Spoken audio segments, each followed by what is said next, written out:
नोव्हेंबरमध्ये विधानसभा निवडणुका लागण्याची शक्यता। कांदिवलीतल्या कार्यक्रमात मुख्यमंत्री शिंदेंकडून संकेत। कोल्हापुरात भाजपला धक्का, समरजित सिंग घाटगेंचा शरद पवार गटात प्रवेश, पवारांचा मुश्रीफांवर हल्लाबोल।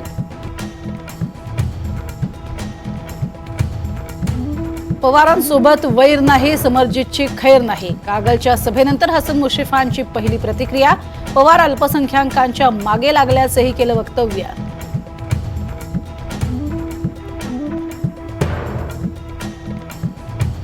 स्टेनलेस स्टील वापरलं असतं तर पुतळा कोसळला नसता। राजकोटमध्ये पुतळा कोसळल्याप्रकरणी नितीन गडकरींचं परखड मत, जाणकारांचा सल्ला घेऊन गडकरी बोलले असतील, शरद पवारांचं वक्तव्य।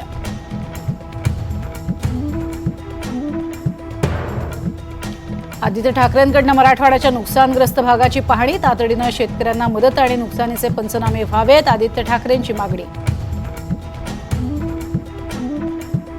शेतकरी सुद्धा लाडका आहे हे सरकारनं दाखवावं, अतिवृष्टीमुळे झालेल्या नुकसानीवर राज ठाकरेंचं ट्विट।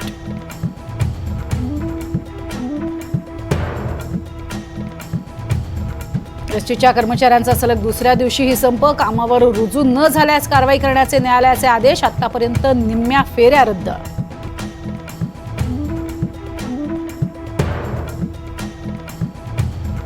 एसटी कर्मचारी कृती समितीची आज मुख्यमंत्र्यांसोबत चर्चा, सह्याद्री अतिथीगृहावर संध्याकाळी 7 वाजता बैठक, कर्मचारी काय निर्णय घेणार, संपावर तोडगा निघणार का याकडे लक्ष।